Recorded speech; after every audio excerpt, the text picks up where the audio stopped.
Kurumjari, Notice window morning analysis ming tabiru me pumapu, ano maktada dong host rak sota amatra mukchari amading sim fanda, phone kibo pause sing the kari karamba maru ba yauri ba habdu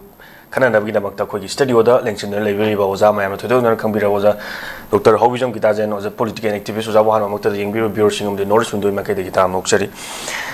taga chari oza tongan ba koi fanda phone kibo pause sing gi manung da kari karamba issue oji ori ba issue si matana kari karamba yauri ba habji tongan ba paper sing da su ta do leire adubu kui jana thokiba haiba tare thodokse akoi Myanmar da KNB amadi PDF na landara kiba kunja sing da awa taro sing kokomi FNCC na yengchelure Home Minister na koi alternative agreement to bigani haiba gi thajaba piram labasu thabak to onthorok tabadagi koi gi chorogi handman na warolli amadi oja Kamjong district ki koi manung chan na laiba Indo Myanmar gi ngamkhaida koi tangkhul naga fruit na khundaba namli choro wangli da koi chattuna kokomi gi thongmi singa yengchuluwa matamda koigi nongmada sinadaba yadraba polam sing chana thaknaba kya koi kokomi gi thongmi singa chatuna koi mateng panguba amadi awana taraba singduda koigi lenga ki maikei dagi kari karamba mieng changhaningi haibagi awana gi wari watai sanaruba changuba matamda koigi kokomi gi thongmi singna wahang bahang tawrubada awana kya amasu makoida phongdok charakpa amadi kokomi gi spokesperson chu obiriba santana hakpamna su koigi thogdok ama thokningaida atopa thogdok ama thohalaba matungda hana thokiba thogdok adu namthanaba honabiganu haibagi su akoi chauna mayam da chu akoi appeal torok de akoi phongdorok ni maramdi hana thokiba thogdok tu loisandringaida anoba thogdok fresher ama thola kan thoiba thogdok tu do focus pisalaga hana gi thogdok adu solution ta dringaida namjangi na honabagi thabak si tobiganu haina su akoi phongdorok lemadi masidajida awana tariba singsida akoi Chatuna, Tiambanguba, Nomagi, Sinadaba Yatra, Polam Sing, Habatari, also Masida, Koi Myanmar based over Koi KNB, the PDF na Koi Landara Kipsi, Masi Naran Handas, or Koi Toning WC, Koi Embustazu, like it was Domiaure, Aduga, Masiga, Tangana, Tolo, Givotos, Masi, Karikamani meeting, was a Masakoi, Tampacto, Koi Masi Tolo, Hanging I labor, Masi, Naksana Potara, Masi, Wamina Gadori, Kanakana, Vidorimo, Hanboy, Kamana, Ying meeting. Notice window yang biri ba manipur project ko ngaka kun usari na ngasing host we biri ba RAKESHWAR mandi all staff ko ngaka kun usari RAKESHWAR ko si data ngana rasula eko rasula manipur se ko yam sathi ba dugumba thoning da thodu amakha chahi ahum hen haitare ko chahi ahum hen na sitara lai kana thon ba ko ki terrorism drug mafiazing aduga to pang sagi foreigner ta na illegal immigrant mayam na ko manipur da adi lu kain hai tariko sila ko mayam dong city kay dawre tangdu ni tara ni jaba dugumba ingtero ni jarak padung imalebak manipur se ko gi yellow mui fruit hai tariko business people in the jadi badugumba ko community kuntra mari gi manunda ko api ko fruit masam masam mayam ma including a women majority lori ba ko maitai da ba ko dong ko ni hat pa gang rap to ba bom yum da bom phumjan ba ID phumjan ba drone attack to ba missile caption ba rocket caption ba from since mayam ji ko chahi ahum hen uralai Masih, aina hai nasi deko, RAKESHWAR. Masih aina agi wakanda ki sagala hai nasi de, masih asyeng mamita tarle, minmanga tarle lepas pun amaduni kau hajari siko. Then irang si kari ki horokiba, kamaina horokiba, kamaina tarokiba, kaya doi tongriba, kaya doi bagi horok lagi ba hai se. Masih ki mek lara bawa hong ki pakum je, karena napi kita bono RAKESHWAR ko. Masih kau ina lengak ta hangjani si manipur project miam stakeholder CSO any kind of ekoi lagi ba stakeholder miam nanga si thenari ba kano sina ko gi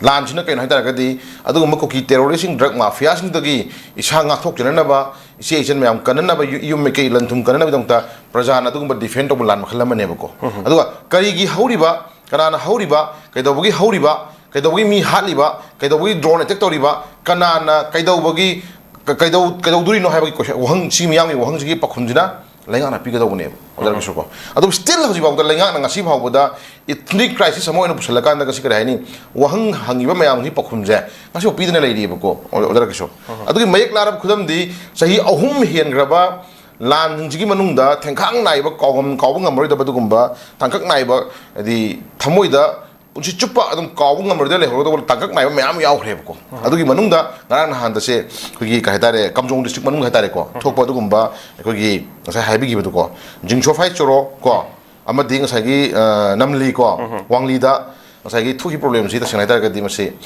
ꯀꯅꯥꯅ ꯊꯣꯛꯍꯟꯕꯅꯣ ꯀꯅꯥꯅ ꯌꯨꯝꯃꯩ ꯊꯥꯔꯝꯕꯅꯣ ꯀꯅꯥꯅ ꯃꯤ ꯐꯥꯔꯨꯕꯅꯣ ꯀꯣ ꯀꯅꯥꯅ ꯅꯣꯡꯃꯩ ꯀꯥꯞꯄꯝꯕꯅꯣ ꯍꯥꯏꯁꯤ ꯃꯁꯤꯒꯤ ꯃꯌꯦꯛ ꯂꯥꯔꯕ ꯈꯨꯗꯝꯁꯦ ꯉꯁꯤ ꯂꯩꯉꯥꯛꯅ ꯃꯁꯤ ꯎꯠꯐꯝ ꯆꯪꯉꯦꯕꯀꯣ ꯋꯥꯠꯑꯦꯚꯔ external aggression yawe foreign aggression yawe haigara Myanmar dagi chong padu gumba illegal immigrant mayam dugumba foreigner mayam tawbani hai khoi prajana di hairi dana pramani ko prajana di hairi dana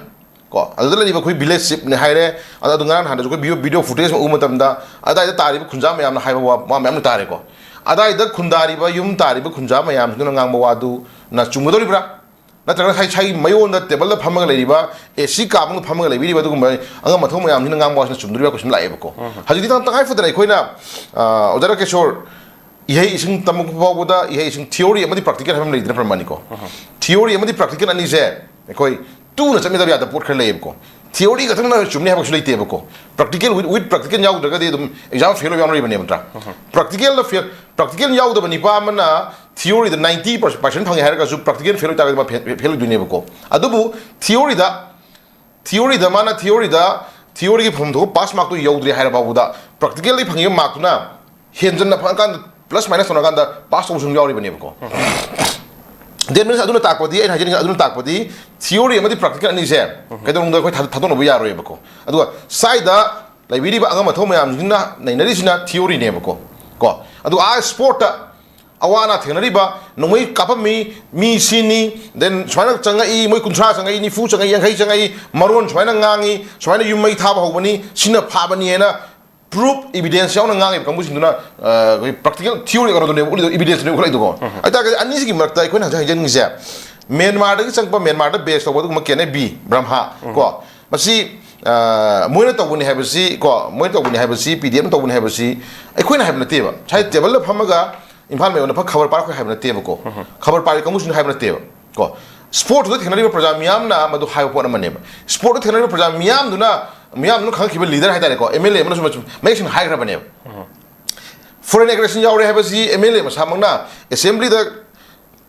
miyam gi daita lorga leiri badu mla mana haira bane ko odara kishor ko madu di da mu another lenga ki amu luchingma mayam sina mu ekhoi gi record ta ekhoi gi kro da ekhoi foreign aggression yaw de external aggression yaw de haibagi khoi yaw haibagi khudam rang phangdi hai tara gadi kanana tawuno habasum tang miyam da government ma shino piyo ko ko no gi kamjong gi hojin leiri ba 𝐍𝐄𝐖𝐒 chero da gi namli da wangli da ngasi thokre ba yum mai tharami ba nongmai kapami ba mi phagri ba mi pharuri ba torising je masi kanana tawuno as per government report record le mani ko karam bala lo bun tawuno karam drug mafia tawuno karam civilian tawuno karam official tawuno karam mc mission tawura khulai pai tawura nongmai pai la ni khulai pai taw ha basimi confirm ne ko mission mai tawroi dana ojara keshor ko nongmai pai ga la ko mi mu khana taw ha rabni na nongmai pai ri mi sinu kana no masi government mi am khan bi obo ojara keshor ko national thambi ga no ko external aggression yawe harasu internal aggression yawe harasu foreign aggression yawe harasu mase government chap chana masi mi am khan bi oba madu khangal tab du na ngasi mi am na ko shawra mi am na ngasi government ga prasing marta dum crash ma le se ko thaj da bagi ko trust division ma ga ise ko thaj da bagi sang wang khala ise kana da ga government na pi ga do government khumani pa khumje pi da ba matam chana wa hai da ba ko haji phare government na foreign aggression yaw de ko external aggression yaw bagi report phangdi hai report to ko ju jaja rage ba ko ju jaja rage kana adu kana to buno foreign aggression atopa ma palam de chang pa mi na to bu nate brahma da base to bodu ma kene bi brahma na ta pdm na to bu nate hai ta na kana na to buno ko posha ma china to bani hena khu thilabani na maduna to bu nate na hai rabani na to bu mi khangam duri ba ko mena de ko to ri mi do hai do piyo mi ma hai do piyo khangan biyo bo jara kesho madu ga khangan la matung da go mengi phar na ba punna na ba khona to khona biu madu da miyam na jo madu thaja bodu le la ka do pona mane ba miyam na hairi sina a sini haire go mena a do na te haire a do ta ga di biu bam thokra si bam thokra si do kana biu kana ku thin biu ha bani kan potu ko amadi hai biu ba adu miyam na uri sina a do ne ba natra a ha badi crime do kamu do ne ba ko crime do kamu sini ku thin mane ba ko adu da go miyam gi ka to biri ba sa gi kara hai ni daita lorga miyam gi thawai lan thum ngai lebi kamu singina e do nate noi miyam na hai do lali adi kana no bira sira dira e f hai do madi lenga na hai biro ba ojara kesur ko madu hand na sila tham bai ju ko sagi kara ni si ya phri do ba do na ekoi na sigi posak se ekoi no hai na sigi posak si center na sum hai ba ju ai na center gi ada phami ba mabuk noi ba mabuk khar kang ba noi ba masak to khoja ba kuta paima set ba ko AC room da phamaga phajana da ngasagi basan phaja pi kangbu sinuna di sigi report ne ngai ja ani ubna te ko ada sai si da thabak to wiri ba sai da ground thabak to wiri ba dugumba ibungo ibe majingina ko center report thabo oiro praja da report bibo oiro haibi ro ba center da jo haibi ro ba sir kene bina nate si nate di nate i nate e ko ko nate b na ni si ni di ni ase khoi miyam da khang no yara ba khol ba hangi hangbi ro ba na poto hajini ise ko ozara kishore aduna luri ba point di ina lakshmi point di ai na ai gi sai le di leader sing se ima isa thongne tri paisa thongne tra mani ta thongne na tra gan hai ba hangoi na ri ba tra kai ko mom de na hai ba nwai tre le na kan da center na sum tai da ba su phata ba le bo ozara kishore ko center na di no gi state ki beyond state ki to hom thokwa ngakhom thok praja sing ngakse ro praja sing thoi lan thum kan lo praja sing ngai hello manipur chakhol hello haina center na magi pihom thok paisa pihom thokwa ko lan thum pihom thokwa tawhom thok mayama torop charo na torop ki mayama ko pi de na khoi je ngakse ro na khoi ki team ma sida sarkar am le hendana MLA le hendana assembly le hendana khilla thama bane habane do jara keshur ko adu khilla thami khilla thama do pai bi ibung oi be ma sinduna aina haje ningi di thoibe issues e thoibe issues ji tangai phadana a ni b ni c ni d ni hablu confirm to biro ko adu manung de khoi government to yam to gani tanari pha na phonari to no phonari makha ta na no more hagi ju haibiro amadi haibiyo ba jara keshur ko adu si sagi lebe kamdok district thoibe irang da khoi namli gum ba wangli gum thoibe prajas na manipuri state force thambiyo haidi se state force thambiyo haidi si haibam thukui haira abane ba adu jaga da state force commando ogera IRB ogera khoi batale nam pra link na thamakan da prajas nu ngak sem kyam kai gi ba khoi hangni ji ko adai da muk manipuri state force thamning ji maram kai no hoi thamna plan di le rambi ai ko jara rakeshwar thamning me plan di le rambi ai but thamning ji maram kai no streng wala haiba gira ko adu center security forcing di da prajas na thaja wala sin kai gi no moi nu shida bidina te ba jara keshwar ko center gi le ba center security forcing je loina mak phatra ba bidina te ba ko mak sa phawa jum yarong ne ba tabu thaja mangai sin maram kai gi no ha ko sin ma khoi na man thu e ba ko adu hidai film je kanoni jara keshwar border area ni ko me gi tai thopani border area ni adu thota full arms ta ko maching thingam da ba maching yam ba full arms sang pa mayam ning do mi amak tu bina sang torom na te na ko mi amak tu bina makok tu phi asalaga mamai phi asalaga mi khangdana bhona ka dang sagi tu mina torom thok tin na te na ko full arms ta moi kun kun thani fuing kai change ha basi sanga torom yum mai thare mi phare laungnare khongnare ha taunare basi khanga pot amane ko adu change pot to kana no kam do no slightly khara dum normal to khangam draga su dum inquiry amagi batung na ta kana ada ta kana operator lai kana hen operator wi ko la mi kai la mi ko chakri no ke dori no mai army gi record inquiry to state government gi lai batung ba intelligence gi report gi batung kham kham ngam ni na jara ko adu mai am kham ngam bidra bra pa hang ni se ko tuna lai be issue ji ngam ngai te tuna ji lai be issue ji khoina manipur ji jara keshor just issue ma ko thaoina taw yaw to pot ma taseng na am sathi ba pot ma sathare la long sathare ba sima diam kan phamoi de ko kan phamoi de se kuda moina trong law gi am noi ta busi da kaw ngamar da thodo ma thokra ma tung da just ma du gi ondra ko dang sai kar hani issue ji na thaina bona ri bra ta kana atopa am kar hani se tangkhun gi snaw sin urkhul da muk phong na embus ta kana mi cham ani hat khre na tra adu gi ondra ko yum mai thare adu gi ondra ko dang sai kar hani am sathi ri ji ko lambi da ngak tang khatna ba gi ko lambi da ngak tang khatna ba sauna ba atang wahi ta khenna soina khona ba tawda gi phuna chaina ba taru bagi na phuna chaina ba to gi pe da wa khra hangna ru bagi da makta onjala yu mai thanga mi dina ditang to possible ja ke ko na khana ba ne sauna ba ne pham mai gi community gi ta pa da sagi magi no gi dharma gi butungina madu phamin na wari chana ba ko da laktre lakta ba kai gi lakta ba sala hangu ba da ne tra sala hangu re hare hangu ba du da hangmala ame hai ba da makta onjala ga am kra hai ni phu bu ju mo na phubi ba ko phu bu ju mo na phubi ba adu amuk phaminraga compromise tawgi ha jung lakpi da ba khoi yam chathi ri je manipur si ojara ke yam chathi basat chatnari ba ko khogi tawbang am kangbu sing ne khara ngasai gi khitang sangal lai barat tawbang am kangbu sing ne khoi je ngasai gi namchan bi ba tuhat pi ba adagi ta yajarani ga lo si khongoi na ga tong tong tawai machat ma chathara i ba ko ada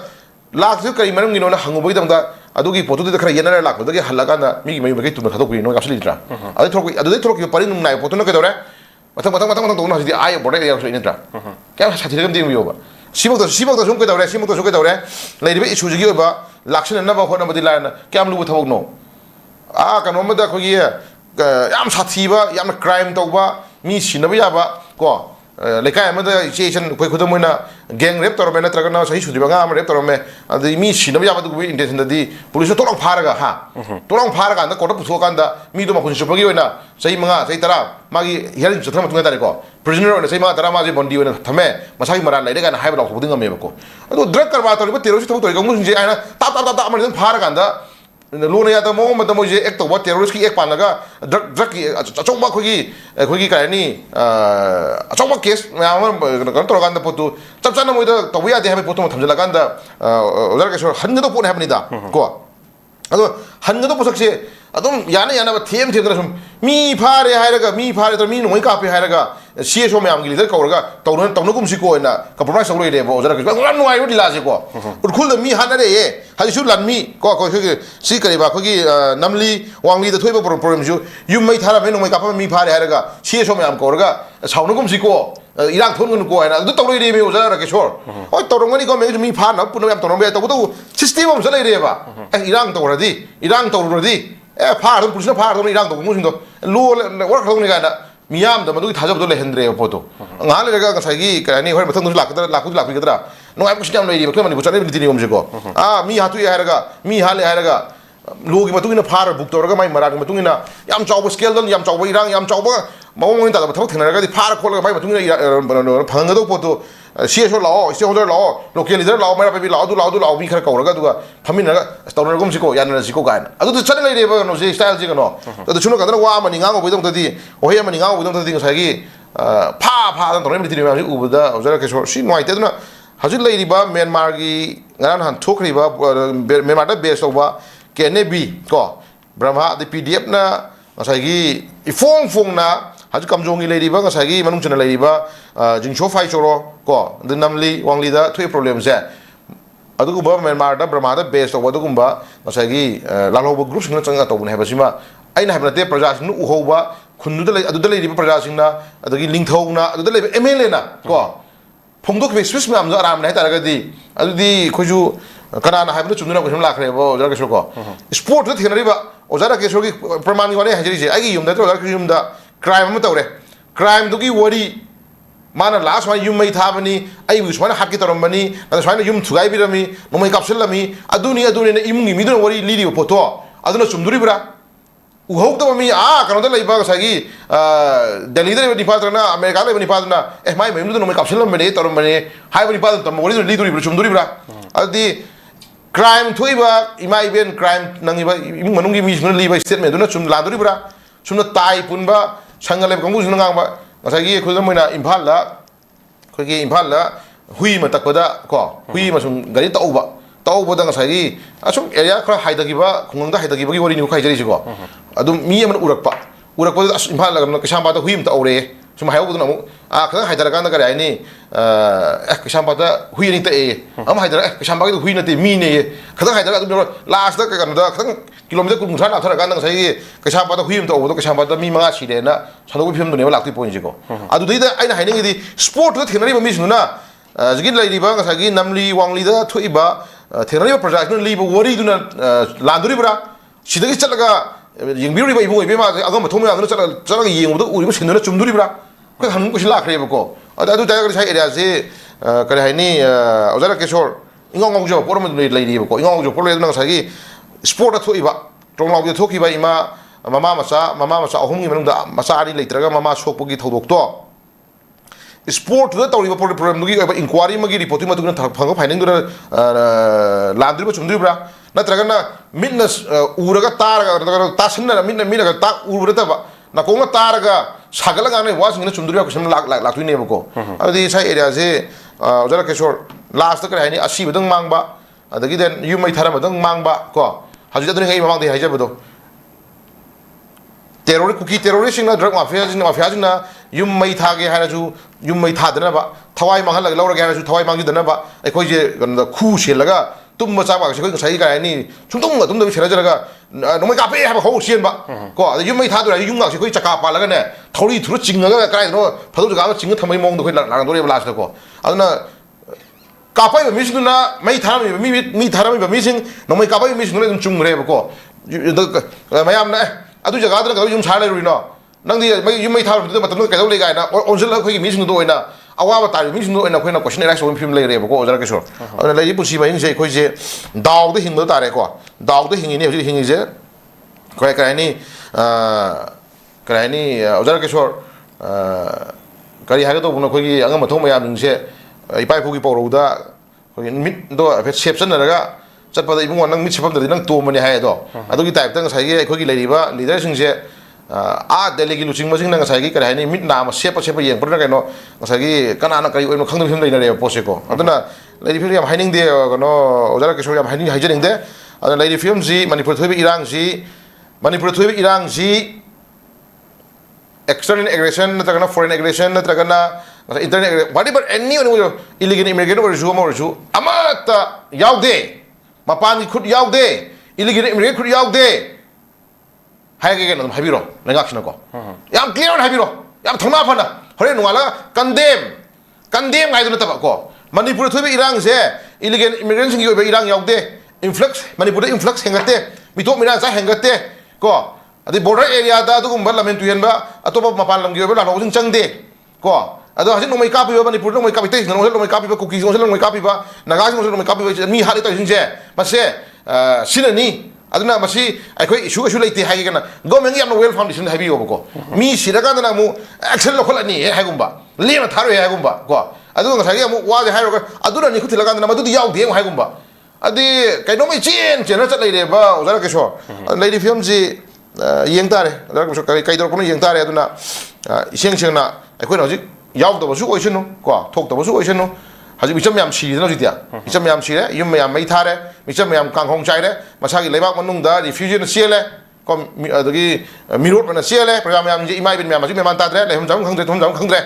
no magi pa sam chani government na piri sini government tok tori hai jindra ado लेरिबा लाजेन मयामनिंदु हंजनननबा लाजेन मयामनिंदु हमचारा लेरनबा अदु लाजेन हलिबा मिसिंदु ताना फारनबा खुंदि लेत्रबनिना गवर्नमेंट हाइजन पसा साम जनी पि थौ तौरी नत्रा ओइ लाजेनो चेंगे चोंगे अमा काइ अहिंग तुंगे तु मेमान तादा लेगे लेगे तो खोइ खंदे नत्रा सिमा अदु अइना लासु हाइजनिंगसि अंगमथो इबिरिबा इबुंगो इबेमा मयामनि थवाइ लंथुंगा खै लेबि कंगु सिंजे सिगि इमुं मनंगदि थोक्तबो ओइसनो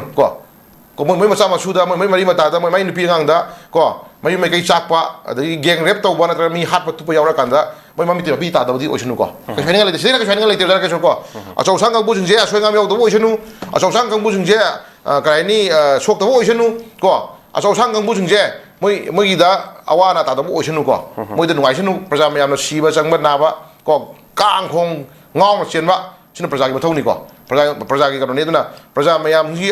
पेंद्रिबा वारे मयाम जी खोलाउसना कइनो आई साइते हाइजो हाइतारगदि को अंगम मथो मयाम जिंजे अवाना तादबा नुगाय फबा को हेना मथोन नुगायबा को इं मनुंगदा अवाना तादबा अद सोइदबा गामदबा याउदबा ओइसनु को मोइदा नुगाय लेरसनु को मोइदा नुगायदनो अमोर ओइदना ईश्वरना पीबा खुदोनि मनुंगदा मोइदा सनाना एक हैदना योमदना को अदगी खरा लेर गसाई खोगी येन थोमगा से खोगी मही येन की मही गासी सना दा मही ओइदना हैदना नुगाय रसनु जरा केशोर को सिने के स्वाइनिंग लेते नत्रा सिने के स्वाइनिंग लेते आदा शेक तरो इ मनु हिंजबा मसा मसु हिंजबा नुगाय जबा अदगी बरे मही बसिन तनो होना जबा गाड़ी रुंगनी मयु मके लोइन मई थाउदना उट ओंदना को फी मत लमगा लेर खागा गाई हिंजना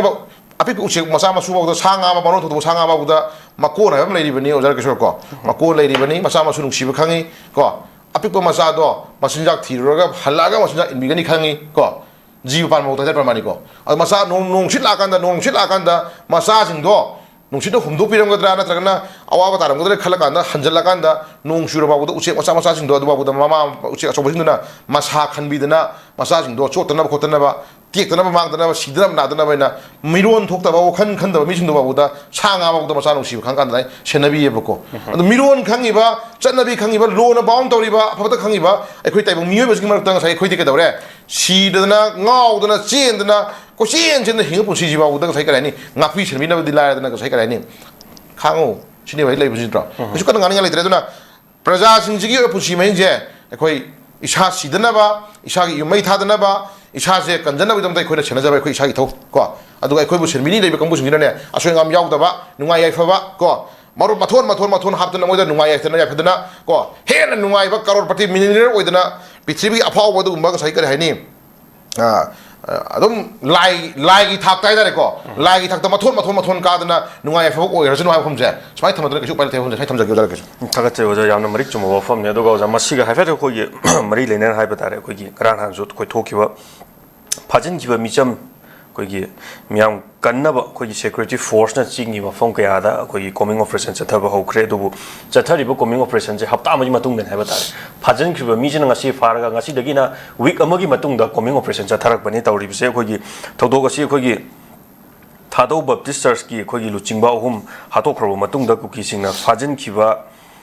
naga gi micham taru ki punchi kanna ba gi damak ta ko gi security force na kambopi district ki lailon by faida operation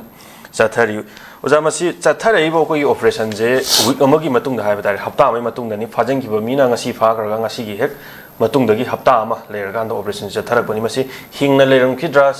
siramadra hai ba gi langna nan jinti phangba ngamdri adubu nimitu makta da ko gi coming operation chathabati yamak yadabra madugi matung da hafta ama leer kana coming operation chathari ba ji masi lenga ke soiba oi ga dori bra natraga masi maduda leiriba khulai paiba singdu kiba gi changjan mangam da gi oi ga dori bra masi da yengba yarib se kari gi mi je sira kana na ko gi SGCR pi ba gi chanabi siriba mi singse rang ko gi chief minister na su chatun SGCR pi ne haina su ko lauthok ki ba su leire adubu asi ba ta na mangjai aduwa SGCR pi ba gi su ko chanabi su lai maduda kogi saruk yana kogi attack tawrimba mi se red handed on fa bagi ngambagi ngasi fawdri ko putopo udri phare haibdi chinda haiba du madu do yormi ba involve tormi se kanano haibdi ngasi fawbula putopo ngamdana dum namjala lai kiba ngata yamna aduga mi je siba taragan SG share piraga irang solution ki ozam se kamani yingbiningi oza phajing kriba mi se hapta amagi matung da coming operation chatharak basi masi kana ge soiba oiga dori bono ozam se kamani thaminingi ozara ke masi asoiba soidaba tongan thamaganda yamna nungai drama makhram dum oiri ko di mi phagi bu budi nuaite hingna soigam yaw thadok piro haibasi khoi miyam gi apel ni ko agi su ana tawjani basi hajik thadok na leiri badugumba tangkhul naga gi hatai ko isna moi taruk si tek ta kaidna soigam yaw thadok piro haibasi agi humble request ni ko inu si yang bir ga hatai ko aduga sagi area sa ina hangjani basi mi phaba haiji mi phaba haiji ojara ke songa singa ngi nate ko kaine ya nong basi urkhul da ju ifong phona dum mi gari ba potna mai tare do hagelu bi wari le ko adum army na madu thadok na ba kana thadok na ba chana ka thadok e ga nam tawi ko ai dena mu ngana ngi problem si kano ojara ke shor tiger haibra adagi cat haibra buffalo haibra cow haibra mali dena mu yam sathi ba ma yam sathi ba le bine kana hojiti kaino kutan tan ni heba kaino pom stai ko mi la ni khang jide yam thona phaba ni pa do jidi lot ma le ko adu sum ha mayam na paper da ha du gi du ha jabani ko ko ni ur betre du ga ai di ma di thona yam phaba ko mi wam ta ya da ba ko ta kap sat je habani pa ni adu ai lot lam du di man de du ni pa do ko kap sat je da habani pa ni du lam du man de adu na magi area ba di mana dominate tor ga le ba sigi kanu da ginda Susapuri na kangpopi wala ko lambi ha ta ko sidi da adu su maroi na cookie khun ani ha ta ko cookie gi maruina majority oina leiba khun ani gi character to imbush ne ngana hangi to ko hoi church pastor ma moya ni to hom harki budo moi hom harka moi mari sokhi budo ko ado moina mu hek hat paga moina blame to risi khoi maitai gi leiba khoi gi laing lai sunga mai ne leibi ba dugumba khoi aramai tengol gi chinau sin da moina blame to rei ko aramai tengol to bani ga tholau na ko yam ngai bani la sum ying mina se paring si ko aramai tengol to bani na mo gi cookie gi magi terrorist ki lupa mana terkena magi so lupa mana balau hai de aramai tengon to bonen ado kuna jadi na midu moin hatuoga ko midu moin hatuoga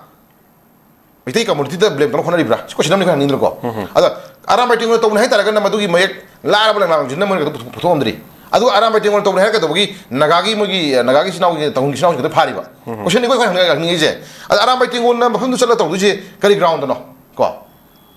so hangjani ni ko kano ojara kesho adam badnam pino tabudi moi aramai tengon ji ki bani moi ko ki bani moi ko moi aramai tengon gi sinau sungsi ko hori ban ha sungsi ko actually moi je dharma ga mari na badu gum bala english unda mai le jabadu gum ba mani ko khangi yam na ko adu film na time ni yad na manipur ga du gum sathi ra time ni da moi aramai tengon thloki bani ko khangi ndra adu gi marak si da ko hajani na adu gi marak si da ko hajani da na kano ojara kesho badnam kupido adada koina ma hajini si manipur honorable chief minister ji chuchapur sakani na phana phungdu ko adu mogi leriba lalhoba mogi terrorist kamu mana nogi honorable chief minister si chusapur lakui yaroi lagadi budu consequence pharoi no form threat oi ko adu takuma tamda adu gi lalhoba group sing dugi manungda makhada mogi fronten wing oi riba ko fronten wing oi riba mogi kuki gi mayam mana asu dum opposite oi ko opposite oi dagi den mogi praja mayam mana ngasagi lerak ta magi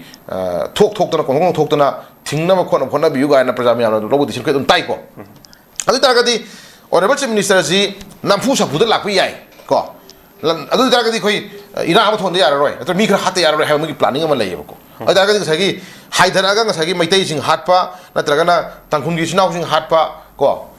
adu mo tawung ngamak trabadina asmasidi kana hatkini adi isam samjaba moi pastor oiba moi ani humchakhi hato irang lehlasi adi mi khara pharasi pulasi khara hato si adu haledna hazigi ani hum emusek to bolo baga Bishnupur maningi leiba ko sai area ama daso mu migi log chujaba leiba adugumba bicham ama so mu emus toroga nupi angang yaw lakmina bada nipa shele da natra tension ji bo ba gono jara kesur ko silio plan ji bo ko admai to to ko da ji ta yapna sang thare natra tawre ji honorable chief minister chalandre natra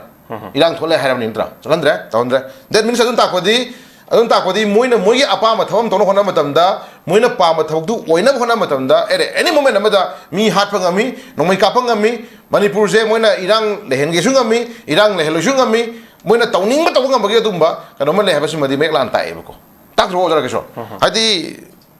se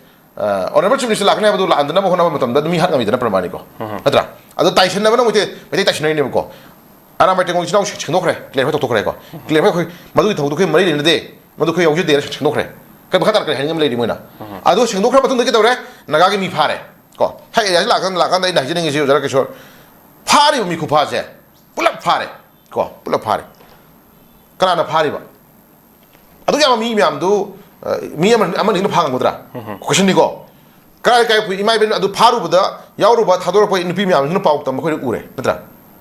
hajuna muka tawre adugumba phaba yauri mi kana kana noisi mi ama khakna mi ama lona phaba na te ba jara kishor ko mi ama tang lona phaba na te ba pulap timok mi ama pulap phara pururi ni ko madu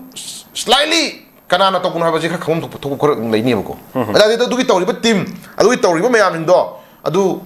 government na matam chana madu lakshan laga phara pul laga madu kata danaga praja thoi kana na bidam to khona badi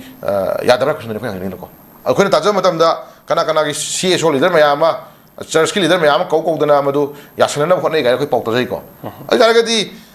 sumna kanda masak khangda ba yam ngai paw sum la sum yimbi ko masak khangda ba terrorist kangbu mana misam phagre yung ko ajara kishor sum ne jabani koina masak khangda ba mioi kharana masak khangda ba terrorist mioi kharana misam phagre 미참도 다도 안 나보다 먹다 준다 시에 쇼면 머리 차네 어떻게 저기 해비 이게 పెట్ట 락심가 비리고 마삭 강다바 테러리스트 강부 카르나 미참 파그레 파리 포도 quaitan tanara kanana ba honna badu honna biram sujai tabuta madugi marak deida 미참도 다도 안 나보다 먹다 순나 간다 거기 커뮤니티 아니기 리더 매야마 머리 차네 해 아돈 딱보디 파리 부 구파지 강폭비다기 파리 부 포색세 phagri poto ka thoi kan na bhona ga tar ga di kangpok pigi le mo ya mi kan mangam ba mi hat pangam ma le bene moi timama jana ma khogi project wing ma kokta haibra koknau haibra koktu haibra ma le bene moi ko mi am kan khoi mama so bitem sa phagri du di phagre khulai ba bene phagre khulai ba bene phagre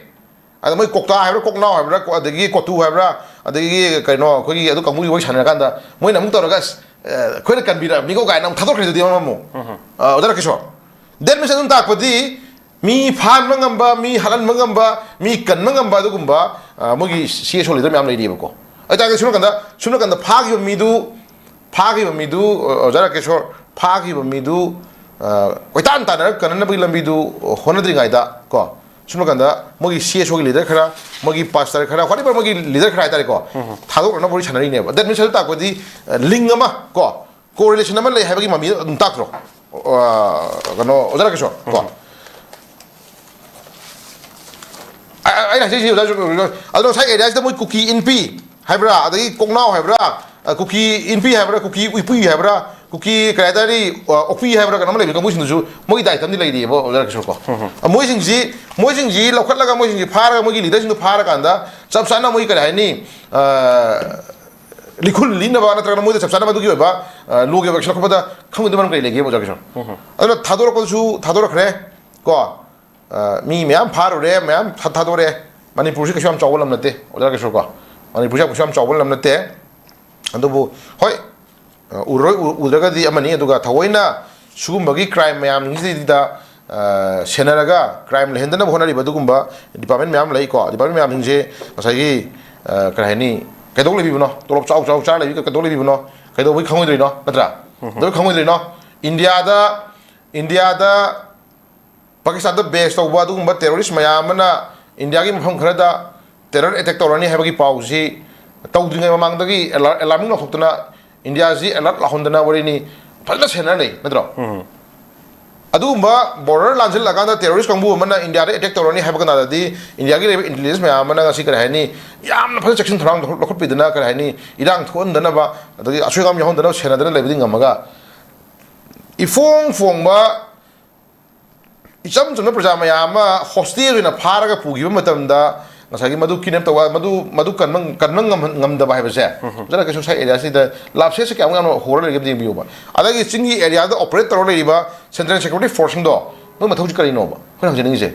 Mau kita lagi ba. Just phagre hai baga. Ada itu singi dah. Kau ada itu area dah operator lagi ba tu kumba. Army singu na lakatu lambi cakatu lambi dah terkena hoinas. Hoi miu ba jadi ngaktangi kau pangdren kalau bawa boda. Something ada itu sahi ani home le selaba. Sahi ani le selaba mana selaba tu army officer itu di lambi doi kang biaya na orang kesor. Ko kau nak hajar ni sih. Oi problem tu tengah itu budi kau kasih susu problem tu jadi natra. Problem tu jadi kau. Ko problem tu lah kan tadi. Kita lagi habis di question hangun tu terus jadi. Moi tum lagi sar lagi na natra na moi nungai lagi na tu di moi mathau ni tahu tu kau jadi. Tahu tu problem tu ni kau habis kau handphone tu ko. Ada nak lagi phá bazu phone na phá bagamba. Manipur je ojara kesor yam sathi alien kar thu ibo ko koi manipur je yam sathi alien kar thu jani ko koi khang da wani alien je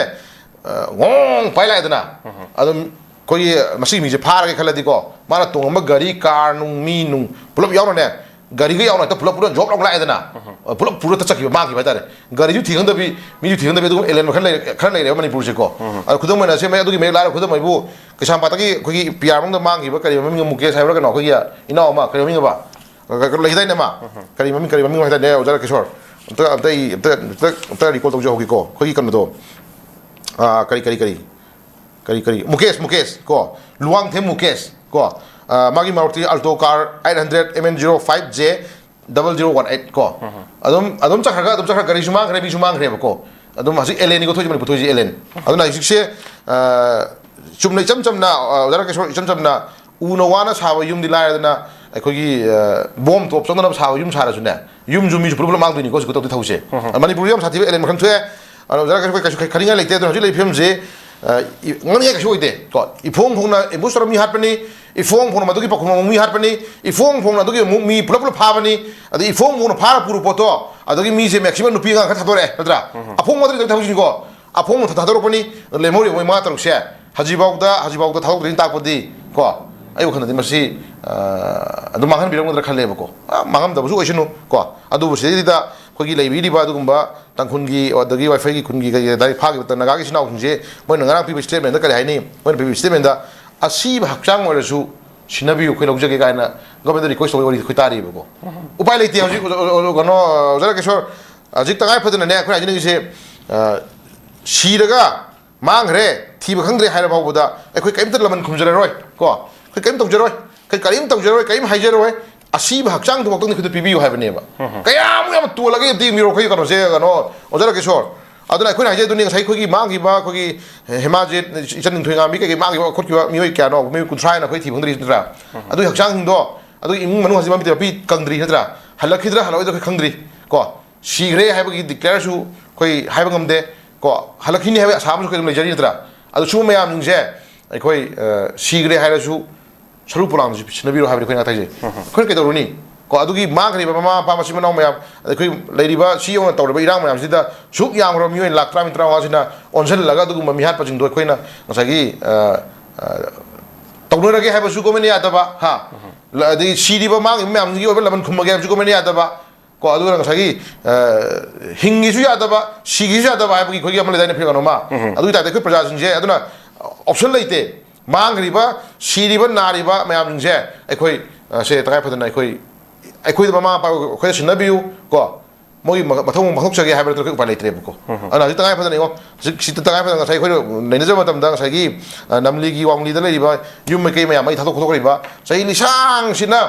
family ꯑꯃ ꯃꯀꯣꯟ ꯃꯌꯨꯝ ꯑꯃ ꯁꯥꯟꯅ ꯍꯣꯠꯅꯕ ꯃꯇꯝꯗ ꯊꯦꯡꯈꯥꯡ ꯅꯥꯏꯅ ꯈꯖꯤꯛ ꯇꯨꯡꯁꯤꯟꯖꯔꯒ ꯃꯌꯨꯝ ꯁꯥꯟꯅ ꯍꯣꯠꯅꯕ ꯄꯣꯠꯇꯣ ꯍꯧꯖꯤꯛ ꯄꯨꯔꯥ ꯎꯠ ꯇꯨꯝꯅ ꯃꯥꯡꯍꯟꯕꯤꯔꯦ ꯅꯠꯇ꯭ꯔꯥ ꯍꯧꯖꯤꯛ ꯂꯩꯉꯥꯛ ꯆꯪꯉꯨ ꯍꯥꯏꯁꯤꯅ ꯑꯗꯨ ꯅꯣꯏꯒꯤ ꯌꯨꯝ ꯁꯥꯟꯅꯅꯕ ꯁꯦꯟꯊꯪ ꯑꯣꯏꯅ ꯈꯔ ꯄꯤꯒꯦ ꯍꯥꯏꯕꯅꯦꯕꯀꯣ ꯀꯣ ꯇꯦꯔꯣꯔꯤꯁ ꯀꯥꯡꯕꯨꯅ ꯂꯥꯛꯑꯒꯁꯨ ꯍꯥꯠꯄꯤꯕ ꯇꯦꯔꯣꯔꯤꯁ ꯀꯥꯡꯕꯨ ꯂꯥꯛꯑꯒꯁꯨ ꯌꯨꯝ ꯃꯩ ꯊꯥꯕꯤꯕ ꯀꯣ ꯑꯃꯨꯛꯁꯨ ꯂꯩꯉꯥꯛꯅ ꯑꯃꯨꯛ ꯀꯩꯗꯧꯔꯦ ꯃꯗꯨꯒꯤ ꯊꯥꯈ꯭ꯔꯤꯕ ꯇꯨꯡꯈ꯭ꯔꯤꯕ ꯃꯥꯡꯈ꯭ꯔꯤꯕ ꯃꯌꯥꯝ ꯆꯞ ꯆꯥꯅ ꯑꯩꯈꯣꯏ ꯍꯟꯖꯤꯟꯒꯅꯤ ꯍꯥꯏꯕꯁꯨ ꯍꯥꯏꯕꯤꯗꯕ ꯀꯣ ꯑꯗꯨꯗꯤ ꯄ꯭ꯔꯖꯥꯁꯤꯡꯁꯦ ꯑꯗꯥꯏ ꯑꯦꯔꯤꯌꯥꯗꯨꯗ ꯄ꯭ꯔꯖꯥꯁꯤꯡꯁꯦ ꯑꯩꯈꯣꯏ ꯀꯔꯤꯅꯣ ꯍꯥꯏꯕꯒꯤ ꯀꯣꯏꯁꯟ ꯂꯥꯛꯈ꯭ꯔꯦꯕ ꯀꯩꯅꯣ ꯑꯣꯖꯥ ꯔꯥꯀꯦꯁꯣꯔꯗꯨꯅ ꯍꯧꯖꯤꯛ ꯃꯥꯡꯈ꯭ꯔꯤꯕ ꯑꯩꯈꯣꯏꯒꯤ ꯊꯤꯕ ꯈꯪꯗꯅ ꯂꯩꯔꯤꯕ ꯑꯗꯨꯒꯨꯝꯕ ꯅꯥꯒꯥꯒꯤ ꯑꯩꯈꯣꯏꯒꯤ ꯏꯆꯤꯟ ꯏꯅꯥꯎꯁꯤꯡ ꯍꯥꯏꯇꯥꯔꯦꯀꯣ ꯏꯆꯤꯟ ꯏꯅꯥꯎꯁꯤꯡꯁꯤ ꯇꯁꯦꯡꯅ ꯃꯤꯑꯣꯏꯕꯒꯤ ꯃꯤꯅꯨꯡꯁꯤ ꯌꯦꯡꯉ ꯊꯥꯗꯣꯛꯄꯤꯌꯨ ꯀꯣ ꯀꯟꯕꯤꯌꯨ ꯀꯣ ꯎꯄꯥꯏ ꯂꯩꯇꯦ ꯇꯦꯔꯣꯔꯤꯁ ꯀꯥꯡꯕꯨꯗ ꯗ꯭ꯔꯒ ꯃꯥꯐꯤꯌꯥꯁꯤꯡꯅ ꯑꯩꯈꯣꯏꯅ ꯃꯈꯣꯡ ꯀꯣꯜꯂꯒ ꯍꯥꯏꯕ ꯅꯠꯇ꯭ꯔꯒ ꯀꯩꯁꯨ ꯎꯄꯥꯏ ꯂꯩꯇꯦ ꯅꯠꯇ꯭ꯔꯥ ꯃꯈꯣꯡ ꯀꯣꯜꯂꯒ ꯑꯩꯈꯣꯏ ꯍꯥꯏꯖꯔꯤ ꯀꯣ ꯃꯤꯑꯣꯏꯕꯒꯤ ꯃꯤꯅꯨꯡꯁꯤ ꯌꯦꯡꯉ ꯊꯋꯥꯏꯗꯤ ꯀꯟꯕꯤꯌꯨ ꯊꯥꯗꯣꯛꯄꯤꯌꯨ ꯀꯣ ꯕꯠ ꯀꯌꯥꯝ ꯀꯨꯏꯅ ꯑꯩꯈꯣꯏ ꯈꯥꯡꯉꯝꯒꯅꯤ ꯀꯣ ꯀꯌꯥꯝ ꯀꯨꯏꯅ ꯑꯩꯈꯣꯏ ꯄꯦꯁꯦꯟ ꯂꯩꯉꯝꯒꯅꯤ ꯀꯩꯅꯣ ꯑꯣꯖꯥ ꯔꯥꯀꯦꯁꯣꯔ ꯀꯣ ꯑꯗꯨꯅ ꯃꯅꯤꯄꯨꯔꯒꯤ ꯂꯩꯃꯥꯏꯗꯒꯤ ꯀꯨꯀꯤ ꯇꯦꯔꯣꯔꯤꯁꯁꯤꯡ ꯗ꯭ꯔꯒ ꯃꯥꯐꯤꯌꯥꯁꯤꯡ ꯃꯔꯨ ꯐꯨꯛꯅ ꯐꯨꯗꯠꯄ ꯍꯥꯏꯕꯁꯤꯗꯤ ꯑꯩꯈꯣꯏ ꯄ꯭ꯔꯖꯥ ꯃꯤꯌꯥꯝꯒꯤ ꯀꯣ ꯅꯥꯒꯥꯁꯨ ꯑꯣꯏꯁꯅꯨ ꯃꯩꯇꯩꯁꯨ ꯑꯣꯏꯁꯅꯨ ꯇꯥꯡꯈꯨꯜꯁꯨ ꯑꯣꯏꯁꯅꯨ ꯂꯩꯍꯧꯔꯤꯕ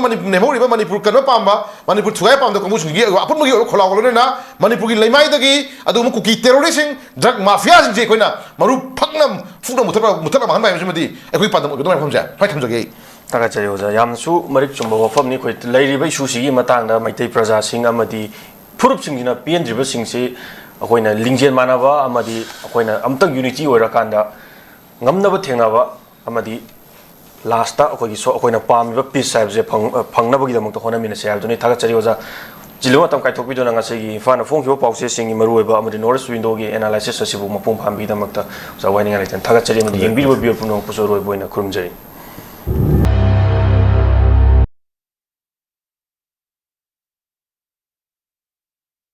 ꯁ꯭ꯄꯥꯔꯀꯜ ꯏꯖꯨꯀꯦꯁꯅꯦꯜ ꯁꯔꯚꯤꯁꯀꯤ ꯀꯦꯔꯤꯌꯔ ꯀꯥꯎꯟꯁꯦꯂꯔꯒꯤ ꯐꯤꯃꯦꯜ ꯑꯃꯁꯨꯡ ꯃꯦꯜꯒꯤ ꯑꯍꯥꯡꯕ ꯄꯣꯁꯠ ꯑꯅꯤ ꯀꯧꯔꯤ ꯏꯖꯨꯀꯦꯁꯅꯦꯜ ꯀ꯭ꯋꯥꯂꯤꯐꯤꯀꯦꯁꯟ MBA ꯂꯣꯏꯕ ꯑꯣꯏꯒꯗꯕꯅꯤ ꯐ꯭ꯔꯦꯁꯔ ꯑꯃꯁꯨꯡ ꯑꯦꯛꯁꯄꯤꯔꯤꯌꯦꯟꯁ ꯂꯩꯔꯕ ꯃꯤꯑꯣꯏꯁꯤꯡꯅ ꯑꯦꯄ꯭ꯂꯥꯏ ꯇꯧꯕꯤꯕ ꯌꯥꯒꯅꯤ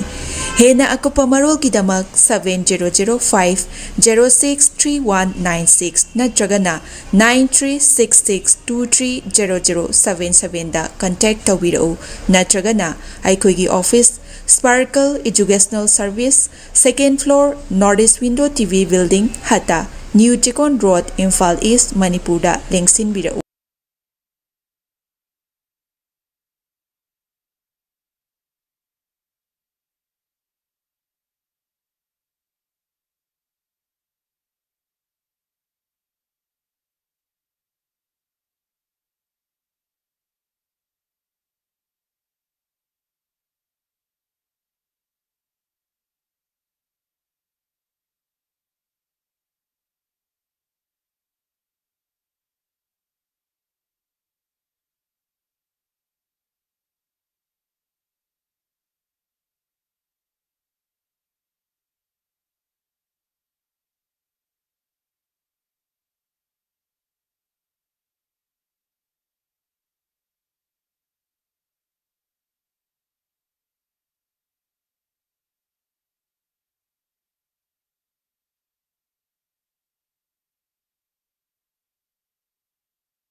Admission Open